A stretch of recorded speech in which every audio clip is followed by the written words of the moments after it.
What is going on? It's your girl C-Positivista. Welcome to another video. So this video is part 2 of getting to know yourself in order for you to be yourself.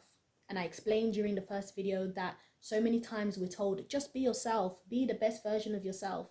How can you be the best version of yourself if you don't know yourself?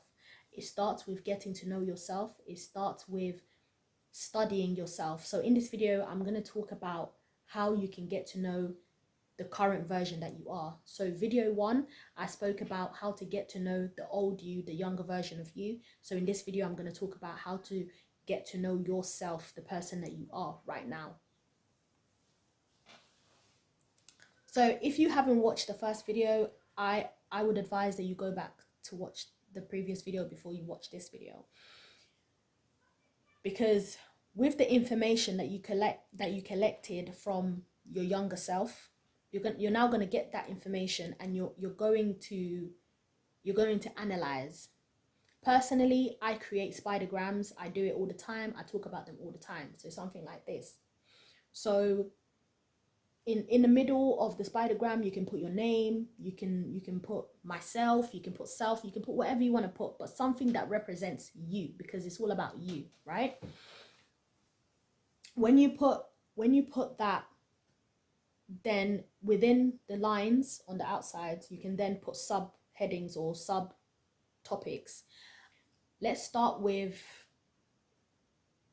emotional. What emotions come up the most for you? Is it anger? Is it sadness? Is it happiness? Is it whatever emotions you feel the most? Write that down. Don't be embarrassed. Don't feel any, just let go in that moment. Just let go and just write whatever it is that's inside of you, whatever it is. Be true to yourself. This is not about anybody else. This is about you. This is your journey, your healing journey. It's your own path. It's your own life. Once you write that down, then you do another subheading, still under the same one, emotion. You're going to do this for all of them, but I'm just giving you an example. So with the emotion, once you figure out what emotion you feel the most, then you write down what makes you feel that. What makes you feel that emotion?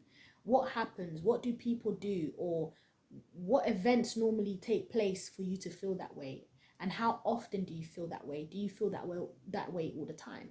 Do you feel that way once a week? How often you feel that emotion? And once you do,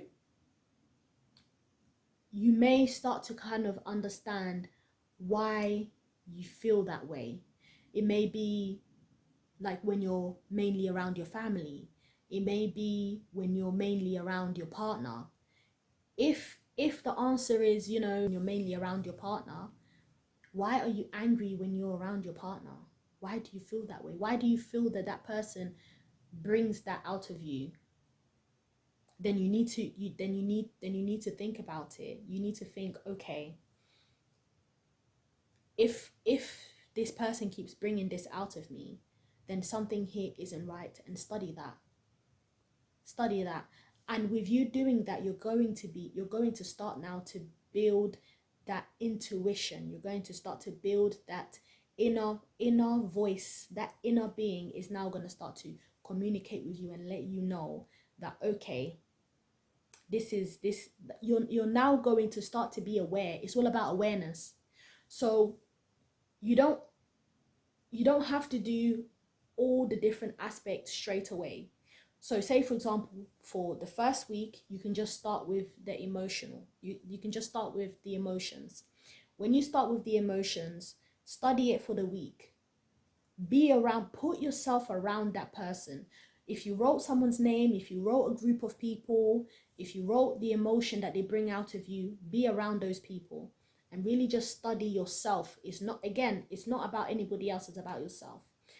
When you're putting yourself around that person, try to figure out what it is that they say that makes you feel anger, or that makes you feel sad, or that makes you feel whatever it is, whatever emotion that you had put down. If you know, if it's something like if they call you names, if they're just not nice, then you need to reconsider that relationship. Is that a positive relationship in your eyes from your perspective?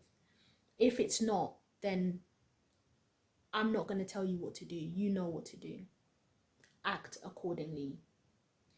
The next thing would be your belief system. What do you believe about yourself? Do you believe that you're beautiful? Do you believe that you're a great artist? Whatever it is, whatever you write about yourself, whatever you believe about yourself, start to do more of it. So say for example, if you believe that you're a great writer, start writing. Start writing. Just do it, just for the fun. Just start doing it for the banter. So for me personally, when I was doing this exercise, I realized that I'm quite good at public speaking. I'm quite good at, you know, just cheering other people up and things like that. So I started to do more of it. I started to do YouTube, and you know, and we're still here, and I'm still here, and I'm doing it. Now, with that, it's just so that you can figure out what you're good at. It's about you figuring out your gifts and your talents. Your gifts and your talents are those things that you can just do effortlessly. Your gifts and your talents are those things that you can do without practice. Your gifts and your talents are those things that you can do for free. No one has to pay you for it. You're just happy to do it because it's your thing, you know? Find your thing. That's how you get to know the person that you currently are now. And it's like, that's how you can then be yourself, because you're being, you know, you're practicing the things that you're good at. That's you being yourself. You're feeling the emotions that you currently have right now. That's you being yourself. You're understanding your current self-beliefs, those ideas that you have of yourself, whether, you know, whether it's come from the past, if that's what you believe right now. If it's a negative one, like, so say for example, if it's something that you don't like, so say for example, if you don't like your arms, or you don't like your stomach, or your weight, or whatever it may be, it doesn't even have to be about your body, it can be anything about yourself. If you feel like there's something that you don't like, if you can change it, you know, try. If you feel like, you know, it's something that you can change, then do your best if that's what you want to do. There's no point of you complaining about something that you're not willing to change. That, to me, I just feel like it's counterproductive, and I don't think it's healthy, especially if it's something to do with your appearance, or if it's something to do with yourself personally. You don't want to constantly be talking down on yourself. It's not healthy. You don't want to do that. In this world, you've got so many people who are ready to tear you down. You don't want to be one of those people to want to tear yourself down. So with that being said, work on those things, work on yourself. And I'm going to put the spider web here one more time. And in the middle, once again, in the middle, you put your name or whatever it is that represents yourself. The physical you know, mentally, emotionally. So all of these different things, really study them. And then once you get a better idea of who you are right now, start to walk in that. That's how you be yourself. That's how you be yourself. Thank you for watching this video. Click the like button if you enjoy this type of content, and subscribe to this channel for more video content. And I'll see you on part 3, where I'll be speaking about how to become the next version of yourself.